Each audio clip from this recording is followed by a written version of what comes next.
थोड़े गुस्से में कहता है, पहली गलती तुम उस लड़के के गले लगी, दूसरी तुम उससे बात कर रही थी, तीसरी गलती तुमने उसके साथ डांस किया और आखिरी गलती डांस के समय जब तुम किसी दूसरे लड़के के पास गई डांस करने और उसने तुम्हें छुआ। आज दो अनजान लोगों ने तुम्हें छुआ जो मुझे बर्दाश्त नहीं हुआ। जब उस नौकर ने गलत इरादे से तुम्हें देखा था तो मैंने उसकी आँख फोड़ दी। तो भाई दोनों लड़के ने तुम्हें छुआ तो सोचो मैं उसके साथ क्या कर सकता हूँ। वहीं खुशी धीरज की बात सुन बुरी तरह से डर जाती और हकलाती हुई कहती है, आप ऐसा कुछ मत करिएगा उनके साथ प्लीज। आप जैसा सोच रहे हैं वैसा कुछ नहीं है। धीरज खुशी की बात सुन, ठीक है तो बताओ कौन है वो, क्या रिश्ता है तुम्हारा उसके साथ। वह हमारे बचपन का दोस्त है, आदि भाई। फिर सना और अंश भाई, हम सब एक साथ ही पढ़े हैं। हम उन्हें भाई मानते हैं क्योंकि वह भाई के बहुत अच्छे दोस्त हैं। और हमारी भी खुशी रोते हुए कहती है। तभी धीरज खुशी की बात को सुनता है। ठीक है, तुम्हारे उस सो कॉल्ड भाई को तो कुछ नहीं करूँगा, लेकिन धीरज के लेकिन कहने की वजह से खुशी कहती है, लेकिन क्या, उस आदमी को नहीं छोड़ूंगा, उसकी तो जान जाएगी जरूर। धीरज कहता है। खुशी कहती है, प्लीज ऐसा मत करिए, उस आदमी ने नशे में ऐसा किया हमारे साथ, प्लीज उन्हें कुछ। खुशी ने अभी इतना कहा था कि धीरज पास ही टेबल पर रखा फूलदान को जोर से अपने हाथों से मार कर गिरा देता है। खुशी धीरज के ऐसे करने से बुरी तरह डर जाती है और धीरज के उस हाथ को देखने लगती है जहाँ पर पहले ही धीरज को गहरी चोट लगी थी। धीरज खुशी के गाल को पकड़ अपनी ओर चेहरा करता है और खुशी के आंखों में आंखें डाल कहता है, आइंदा से अगर तुमने मेरे अलावा किसी की फिक्र की तो मुझसे बुरा कोई नहीं होगा। यह कह धीरज खुशी के ऊपर से उठ बालकनी में चला जाता है। वहीं खुशी धीरज के ऐसे व्यवहार से दुखी हो जाती है और अपना चेहरा तकिए में छुपा रोने लगती है। बालकनी में धीरज अपने पॉकेट से सिगरेट निकाल उसे जला स्मोकिंग करने लगता है। राघव को कॉल करता है। वहीं राघव जो आराम से टीवी देख रहा था, जब उसका फोन बजता है तो वह अपना फोन देखता है जिस पर स्वीट हार्ट नाम शो हो रहा था। वह जल्दी से फोन उठा कहता है, क्या बात है स्वीट हार्ट, बड़ी जल्दी याद आ गई तुझे मेरी। धीरज जब राघवेंद्र के मुंह से अपने लिए स्वीट हार्ट सुनता है तो उसकी भौहें तन जाती हैं और वह कहता है, मैंने तुझे मना किया है ना कि मुझे इस नाम से। राघव धीरज को भड़कते देख जल्दी से अपनी बात बदल कहता है, यह छोड़ो और बता क्या हुआ। धीरज राघव की बात को सुन उसे कुछ बोलता है जिसे सुन राघव अचानक से कहता है, पर यह सब हुआ कैसे और उसे कैसे पता चला भाभी के बारे में। भाई, तू यह क्या बोल रहा है? जब तुमने अनाउंसमेंट की ही नहीं कि तेरी शादी हो चुकी है तो उस बाला को कैसे पता चला भाभी के बारे में? राघव कहता है। राघव की बात सुनते ही उसे कहता है, टाइगर को कहा है पता लगाने को, लेकिन फिलहाल तो बड़ी प्रॉब्लम नहीं है। रोहिणी बड़ी प्रॉब्लम है। आज उसने प्लान बनाया था कि खुशी को बेहोश करके किसी और आदमी को सौंप देगी और बाद में उसे मेरी नज़रों से आती कि वह कैसी लड़की है। वह तो उस समय रहते मुझे पता चल गया कि रोहिणी इस पार्टी में आ रही है तो मुझे उस पर शक हुआ था, लेकिन उसने कुछ ऐसा सोचा होगा, मैंने यह नहीं सोचा था। बस मैं यही सोच रहा था कि खुशी को कैसे बाहर भेजूं, लेकिन उसने यह मेरा काम आसान कर दिया था। उसके बाद जो कुछ भी हुआ धीरज सब बोल देता है। राघव जो ध्यान से उसकी बातों को सुनने के बाद कहता है, भाई सब ठीक है, लेकिन भाभी अब कैसी हैं? क्योंकि तूने जितना उनके बारे में ये बताया है उससे लगता है वह बहुत हर्ट हुई होंगी। राघव की बात को सुन धीरज बालकनी से रूम की ओर देखता है जहाँ खुशी तकिया में मुंह छिपा रो रही थी। वह उसे देखते हुए कहता है, नहीं भाई ठीक है, यह छोड़ तू, बता कब आ रहा है तू? 1 हफ्ते में आ रहा हूँ। चल ठीक है, मैं रखता हूँ, बाय। यह कहे धीरज फोन काट देता है। धीरज वही बालकनी में खड़ा हो एकटक चांद को देखने लगता है। थोड़ी देर बाद में बालकनी से निकल रूम में आ जाता है। रूम में खुशी अब भी रोए जा रही थी। उसे धीरज का व्यवहार कुछ समझ नहीं आ रहा था। ना वह उसे अपनी पत्नी एक्सेप्ट करता है और ना ही उसे कहीं जाने देता है। यही सब सोच सिर्फ और रोना आ रहा था। तभी धीरज बेड के पास खड़ा हो एकटक उसे रोते हुए देखने लगता है। कुछ देर उसे ऐसे रोते देख एक झटके से खुशी का हाथ पकड़ खड़ा कर देता है। वहीं खुशी इस एक्शन के लिए तैयार नहीं थी। धीरज के ऐसे करने से बहुत बुरी तरह डर जाती है। धीरज खुशी का चेहरा पकड़ अपनी ओर करता है।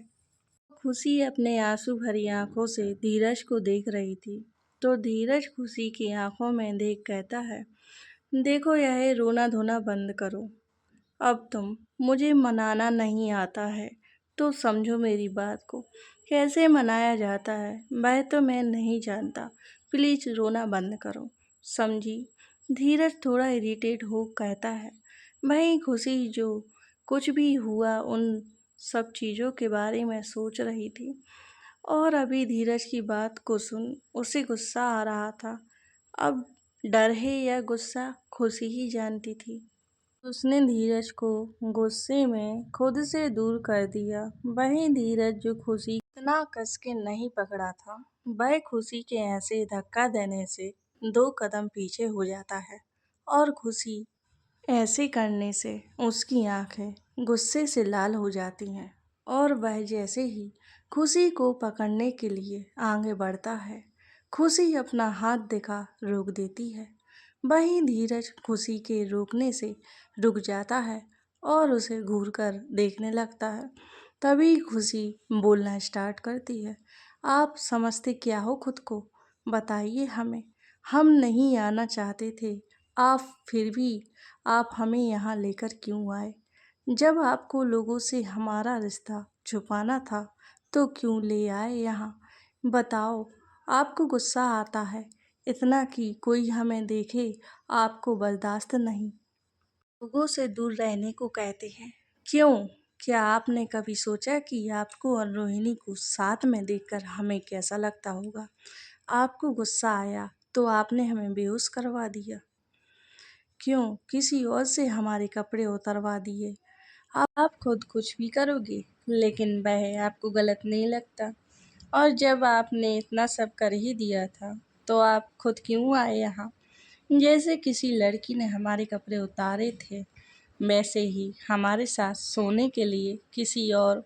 खुशी ने अपनी यह बात पूरी की भी नहीं थी कि रूम में एक जोरदार थप्पड़ की आवाज़ गूंज जाती है। खुशी पेट के बल बेड पर गिरती है। वहीं धीरज जो चुपचाप से खड़ा हो खुशी की बातों को सुन रहा था, उसकी आखिरी लाइन सुनी तो गुस्से में उसकी नसें तन गईं और उसने खुशी को थप्पड़ बहुत जोर से मारा। वहीं खुशी जो बेड पर गिरी थी वह धीरज की तरफ देखती है तो उसकी गुस्से से हुई लाल आंखों को देख उसके शरीर में दर्द की लहर सी गुजर जाती है। धीरज खुशी के पास जाता है और उसके जबड़े को पकड़ गुस्से में कहता है, ऐसा कहने की तुम्हारी हिम्मत कैसे हुई? वह भी अपने मुंह से। धीरज के ऐसे पकड़ने से खुशी को बहुत दर्द हो रहा था, जिसकी वजह से उसकी आंखों में आंसू बहने लगते हैं। वहीं धीरज खुशी को फिर से रोता देखता तो वह उसे छोड़ देता है और चिल्लाकर कहता है, stop crying like a baby. खुशी धीरज के ऐसे चिल्लाने से चुप हो जाती है। भले ही वह रोना बंद कर दी हो, लेकिन वह सिसक रही थी। धीरज खुशी को देखता है तो उसके गाल पर उसकी उंगलियों के निशान बन चुके थे। वह अपनी आंखें बंद कर लेता है।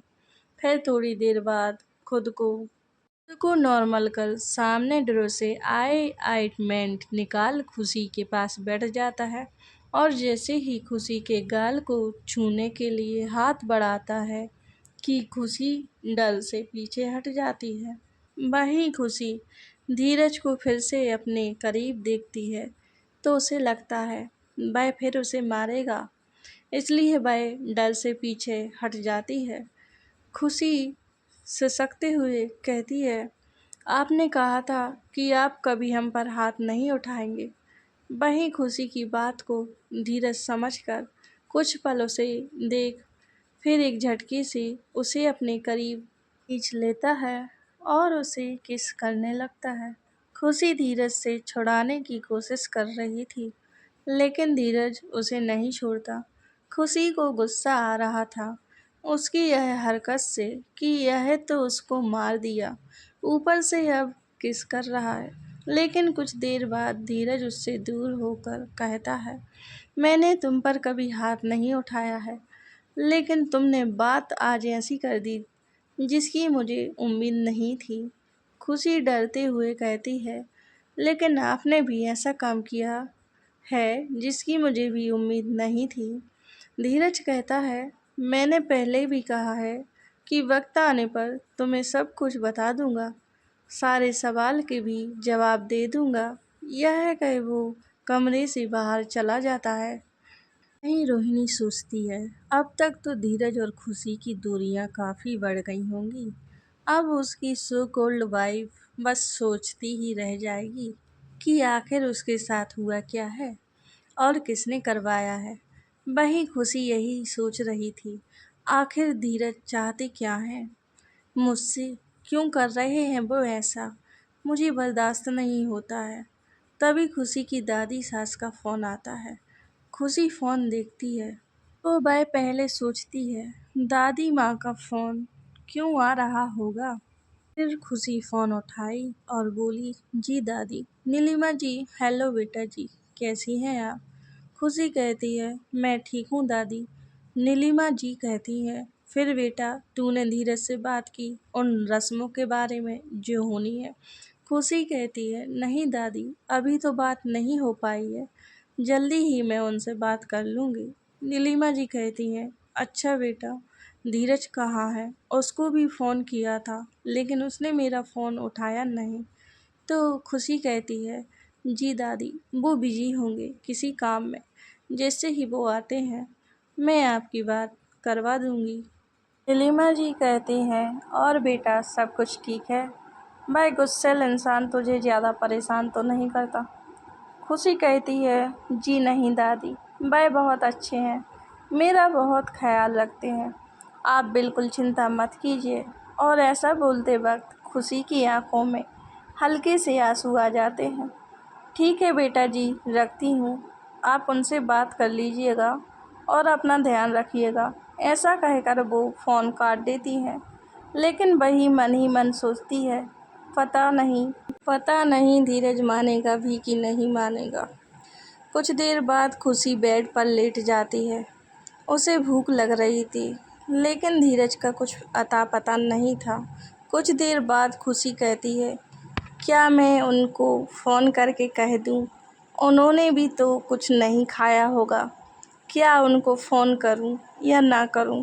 अगर करूँगी और खाने का बोलूँगी तो सोचेंगे कि पता नहीं क्या सोचेंगे। कुछ देर सोचने के बाद खुशी बेड पर लेट जाती है और आराम करने लगती है।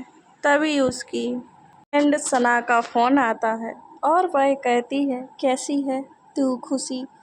मुझे तो भूल गई, जब से तेरा शादी हुआ है एक बार भी तूने मुझसे बात नहीं की कि बहुत बिजी हो गई है। सना की बात सुनकर खुशी कहती है, नहीं ऐसी कोई बात नहीं है, मैं क्या बताऊँ आपको, मैंने बताया था रोहिणी और इनका चक्कर, इस समय उलझी हूँ और मुझे समझ में नहीं आता है कि मैं क्या करूँ। वह मुझे अपने पास भी रखना चाहते हैं और रोहिणी को छोड़ना भी नहीं चाहते और कहते हैं कोई सच है जो तुम्हें समय आने पर बता दूंगा। समझ में नहीं आता मैं करूं तो क्या करूं। सना कहती है, कैसा सच पता नहीं क्या छुपा रहे हैं, मैं नहीं जानती। मैं बस इतना जानती हूँ कि मैं उनसे बहुत प्यार करती हूँ और उनके बिना जी नहीं सकती। सना कहती है, तू चिंता मत कर, तू उनकी पत्नी है, हक जता उन पर। रोहिणी अपने आप ही दूर हो जाएगी, तू उनके करीब जाने की कोशिश कर। खुशी कहती है, वह सब छोड़ो और आप बताओ, आप कैसी हो? सना कहती है, मैं ठीक हूँ, बस तेरी याद आ रही थी तो तुझे फ़ोन कर लिया। हे दोस्तों, उम्मीद करती हूँ आज का कहानी का भाग आप लोगों को ज़रूर पसंद आया होगा। तो मुझे कमेंट करके बता दें कि आपको यह भाग कैसा लगा और इस कहानी को लाइक करना ना भूलें। अगर चैनल पर नए हैं आप लोग तो चैनल को सब्सक्राइब ज़रूर कर देना, बेल आइकॉन दबाना ना भूलें। नेक्स्ट पार्ट जल्दी ही अपलोड करूँगी।